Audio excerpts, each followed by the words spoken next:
வணக்கம் வணக்கம் எல்லாரும் எப்படி இருக்கீங்க? வெல்கம் டு சாண்டிட் பிட்ஸ். ஒரு கஷ்டமான விஷயத்தோடு தான் இன்றைக்கி இந்த வீடியோ தொடங்கியிருக்கேன். ரொம்ப மனசு கஷ்டமாக இருந்துச்சுங்க 2 நாள். நீங்கள் எல்லோரும் பார்த்துருப்பீங்க நியூஸில். தமிழ்நாடு மட்டும் இல்லாமல் இந்தியா லெவலில் உலகத்தில் இருக்க அத்தனை தமிழ் மக்களும் பேசக்கூடிய ஒரு விஷயம் பொன் தாரிணி.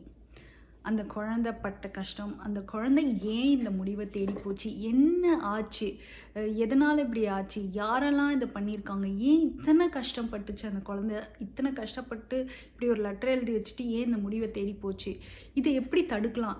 அப்பப்போ நியூஸில் இந்த மாதிரி நியூஸ் வந்துட்டுருக்கு.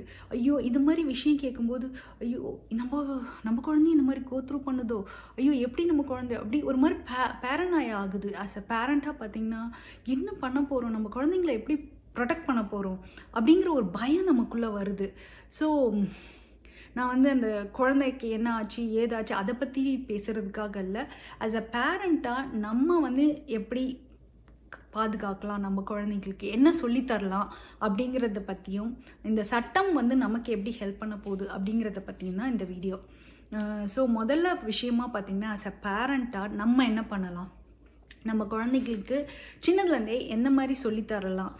இங்கே பார்த்திங்கன்னா யூஎஸ்லேயும் நிறைய சட்டத்திட்டங்கள் இருக்குது. அதுக்காக இந்தியாவில் இல்லைன்னு நான் சொல்ல வரல, இந்தியாவிலையும் இருக்குது. இங்கே கொஞ்சம் அதை அமுல்படுத்துறது ஜாஸ்தியாக இருக்குது. அதுக்கு காரணம் என்னன்னு பார்த்தீங்கன்னா, சுற்றி முற்றி இருக்கவங்க யார் வேணால் கம்ப்ளைண்ட் பண்ணலாங்க, அவங்க கேஸ் எடுப்பாங்க. யாரும் கம்ப்ளைண்ட் பண்ணுறதுக்கு பயப்பட மாட்டாங்க. அது ஒரு முக்கிய விஷயம். இங்கே நான் இல்லவே இல்லை அப்படின்னு சொல்ல மாட்டேன், இங்கேயும் நடக்குது, இங்கேயும் ஆனால் கொஞ்சம் பர்சன்டேஜ் பார்த்திங்கன்னா கம்மியாக இருக்குது. நம்ம இந்தியாவில் பார்த்திங்கன்னா இப்போ பர்சன்டேஜ் இன்க்ரீஸ் ஆகிட்டுருக்கு.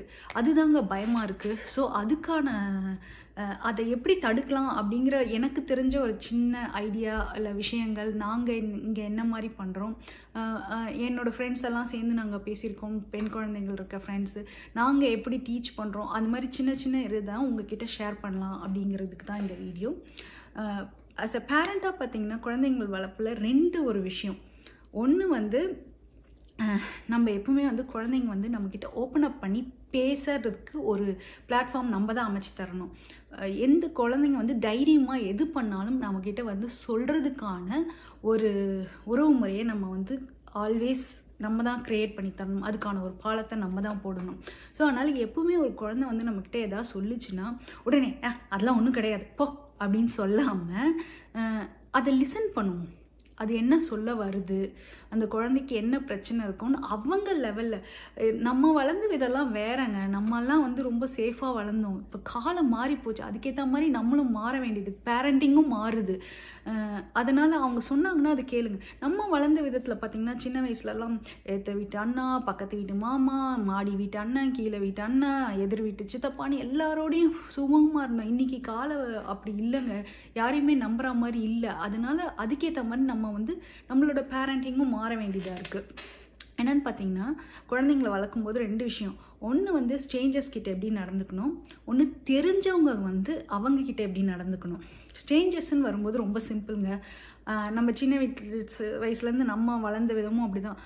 தெரியாதவங்க கிட்ட போகாத, அவங்கக்கிட்ட தனியாக போகக்கூடாது, அவங்கக்கிட்ட பேசக்கூடாது, அவங்கள பார்த்தா தள்ளி இருக்கணும் அப்படிங்கிறது தான். அது நம்ம வீட்டில் நம்மலாம் வளரும்போது எப்படி சொல்லியிருப்பாங்கன்னா, ஓ தெரியாதவன் போவான், பிடிச்சிட்டு போய் கண் நோடி பிச்சை எடுக்க விட்டுருவான் அப்படின்னு சொல்லி பயமுறுத்தி வளர்ந்தாங்க. இப்போ இருக்க பசங்களாம் அப்படி பயமுறுத்த முடியாதுங்க. அதனால் பார்த்திங்கன்னா சொல்லி வளங்க, ஸ்ட்ரேஞ்சர்ஸ் கிட்டே போகக்கூடாது. அப்படியும் ஸ்ட்ரேஞ்சர்ஸ் ஏதாவது பண்ணாங்கன்னா அவங்கள என்ன பண்ணணும், எப்படி ஆக்ட் பண்ணணும் அப்படிங்கிறது சொல்லுங்கள். கத்தி கூச்சல் போடுங்க. எது குட் டச் பேட் டச்சு எதுவுமே கிட்ட வரா மாதிரி இருந்தாலே தள்ளி வரணும் அப்படிங்கிறது. ஸ்ட்ரேஞ்சர்ஸ் கிட்ட தனியாக இருக்கிற ஒரு சூழலை அவாய்ட் பண்ணணும். 2வது தெரிஞ்சவங்கன்னு வரும்போது சொந்தக்காரங்க, ஏற்ற வீட்டாண்ணன், கீழே வீட்டாண்ணன், மேலே இருக்கவங்க, பக்கத்து வீடு, எதிர் வீடு, தெரிஞ்ச பேப்பர் போடுறவங்க, இல்லை அந்த ரோட்டில் இருக்கவங்க, டீச்சர்ஸ், டியூஷன் போகிறவங்க, எவ்வளவோ பேர் தெரிஞ்சவங்க இருக்காங்க. அந்த மாதிரி ஆளுங்க ட்ரஸ்ட்டுன்னு நம்ம சொல்லுவோம், அவங்க நல்லவங்கன்னு நம்ம சொல்கிறோம். ஆனால் அவங்களே சம்டைம்ஸ் இப்படி பண்ணுறாங்க. என்ன பண்ணுறது, எல்லாரும் சொல்ல வரலங்க. அந்த மாதிரி நடக்கிற நியூஸ் எல்லாம் பார்த்திங்கன்னா தெரிஞ்சவங்களே அந்த மாதிரி பண்ணுறாங்க. அந்த மாதிரி யாரையும் நம்பி வீட்டுக்குள்ளே விட முடியல, அந்த ஒரு பயம் வந்துருச்சு நமக்கு. அதனால் அந்த மாதிரி விஷயத்தில் என்ன பண்ணலாம், ஒரு விஷயமா சொல்லித்தரலாம் அப்படின்னா, முதல் விஷயம் வந்து அவங்கக்கிட்ட தனிமையில் இருக்கிறத அவாய்ட் பண்ணுறது ஒரு பெரிய ஒரு விஷயங்க. அது சொல்லிக் கொடுங்க. எந்த ஒரு சூழ்நிலையும் அவங்க கூட தனியாக ஒரு ஒதுக்குப்புறமான இடத்துலையோ இல்லை தனியாக ஒரு யாருமே இல்லாத இடத்துலையோ இருக்கிறத அவாய்ட் பண்ண சொல்லி கொடுப்போம். அதுக்காக பயமுறுத்த வேணாம். பயமுறுத்தினா பசங்க வந்து இன்ட்ரோவேட்டாக யார்கிட்டையும் பேசாமல் ஒரு மாதிரி ஆகிடுவாங்க, பேரனாய் ஆகிடுவாங்க. அதனால் பயமுறுத்த வேணாம். ஆனால் சொல்லுங்கள், தனியாக இருக்கிறது நல்லதில்லை, தனியாக போகக்கூடாது. தனியானா நான் உடனே வந்து பெண் சுதந்திரம் அப்படியெல்லாம் இல்லைங்க. தனியான்றது வந்து ஒரு ஒரு சேஃப்டி ஃபஸ்ட்டு. சுதந்திரம்ன்றது வேற.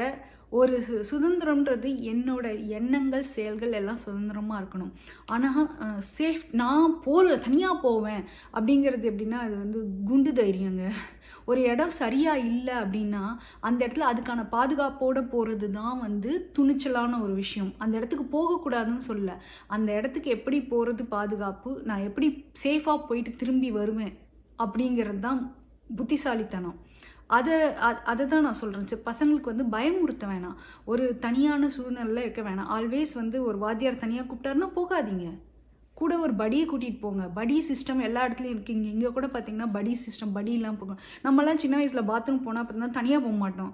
கூட வாடி பாத்ரூம் போகலாம் அப்படின்னு கூட்டிகிட்டு தான் போயிருப்போம். எங்கே போனாலும் பார்த்தீங்கன்னா 2 பசங்க சேர்ந்து 3 பேர் தனியாலாம் போயிருக்க மாட்டோம். ஸோ அந்த மாதிரி படியோடு போகிறது ஒரு நல்ல விஷயம். அப்புறம் 2வது, அந்த மாதிரி தனியாக இருக்கும்போது அவங்க கிட்ட வந்தோ இல்லை ஏதாவது பண்ணாங்கன்னா, எது வந்து தப்பான மோட்டிவ், நம்ம இடம் அந்த மாதிரி ஒரு சூழலை உருவாக்காமல் இருக்கிறது ஒரு விதம் அப்படின்னா, 2வது வந்து அந்த மாதிரி அமைஞ்சு போச்சு, வேறு வழி இல்லை, அந்த மாதிரி இருக்கும்போது அவங்க கிட்ட வந்தாங்கன்னா அவங்களுக்கு எக்காரணத்தை கொண்டு அவங்களுக்கு வளைஞ்சு போகணுன்னு அவசியம் கிடையாது. அதனால அதை வந்து இம்மீடியட்டாக கட்சி குப்பை, எவ்வளோ பெரிய ஆளாக இருக்கட்டும், அந்த ஆள் இன்டர்னல் மார்க் போடுற ஆளாகவே இருக்கட்டும், இல்லை உங்களை பாஸ் பண்ண வேண்டிய ஆளாகவே இருக்கட்டும், அந்த மாதிரி கிட்ட வராங்கன்னா, படிப்பு இன்றைக்கி போச்சுன்னா நாளைக்கு படிச்சுக்கலாங்க, அடுத்த வருஷம் கூட படிச்சுக்கலாம். இந்த மாதிரி இந்த மாதிரி ஒரு விஷயம் நடந்து அது மனசு ரொம்ப பாதிச்சு உங்களுக்கு படிப்பும் போய் கடைசியில் அந்த பிள்ளை பாருங்க உயிரே விட்டுருச்சு. அது எவ்வளோ கொடுமையான விஷயம். அதனால லிசன் பண்ணி இந்த மாதிரி சூழலில் எப்படி ஆக்ட் பண்ணணும்னு சொல்லிக் கொடுங்க. கத்தி கூச்சல் போடுங்க. அந்த மாதிரி ஒரு விஷயம் இருந்தால் வெளில ஓடி வர சொல்லிக் கொடுங்க. முடிஞ்சால் உங்களுக்கு தெம்பு இருந்துச்சு, செல்ஃப் டிஃபென்ஸ் தெரியும் உங்களுக்கு. எல்லா பிள்ளைங்களும் வந்து அந்த இடத்துல சாதுரியமாக ஆக்ட் பண்ணி திருப்பி அடிப்பாங்கன்னு சொல்ல முடியாது. பயந்த பிள்ளைங்களும் இருப்பாங்க, சாஃப்டான பிள்ளைங்களும் இருப்பாங்க. ஸோ அந்த மாதிரி இருக்கிறதுல ஓடி வர அவாய்ட் பண்ணுறது பெஸ்ட்டு. அந்த மாதிரி ஒரு சூழல் அமைஞ்சு போச்சுன்னா அங்கே எப்படி ஆக்ட் பண்ணணும் அப்படிங்கிறது 2வது. அதையும் மீறி நடந்து போச்சுன்னா உங்ககிட்ட ஓப்பன் அப் பண்ணி பேச சொல்லுங்கள். அது ரொம்ப முக்கியங்க. எது சொன்னாலும் காது கொடுத்து கேளுங்க. எல்லாம் எனக்கு தெரியும், நீ சொல்லாது, அப்படிலாம் ஒன்றும் இருக்காது, அந்த ஆளும் அப்படி கிடையாது, அவரெல்லாம் அப்படி இருக்க மாட்டார் அப்படின்லாம் யாரையும் சொல்ல. அவங்க ஏதோ ஒரு சின்ன கோடு விட்டு காமிச்சா கூட உடனே வந்து அப்படியா என்ன அப்படின்னு கொஞ்சம் போய் விசாரிங்க. என்ன பிள்ளைங்களுக்கு நான் இன்னொன்று சொல்கிறேன், உங்களுக்கு அப்பா அம்மா கிட்ட சொல்ல முடியலன்னா அண்ணா அக்காவோ இல்லை சித்தப்பா சித்தி இல்லை உங்களுக்கு தெரிஞ்ச ஸ்கூலில் இருக்க டீச்சரோ இல்லை உங்கள் ஃப்ரெண்டோ யார்கிட்டையாவது சொல்லுங்கள். சொல்லி என்ன பண்ணலான்னு கேளுங்க. இதெல்லாம் கூட இல்லைங்க, இன்றைக்கி வந்து சட்டம் நிறைய இருக்குது. நீங்கள் வந்து நியூஸில் பார்த்துருப்பீங்க, போக்சோ சட்டத்தில் கைது செய்யப்பட்டார். போக்சோ சட்டம் சூப்பரான சட்டங்க. அதில் இருக்க விஷயங்கள்லாம் கேள்விப்பட்டிங்கன்னா ரொம்பவே சூப்பராக இருக்குது. இதாங்க போக்சோவோட அஃபிஷியல் லோகோ. அதை பற்றின மொத்தமான விவரங்களை வந்து அடுத்த வீடியோவில் போட்டிருக்கேன். அதை மிஸ் பண்ணாமல் கண்டிப்பாக பாருங்கள்.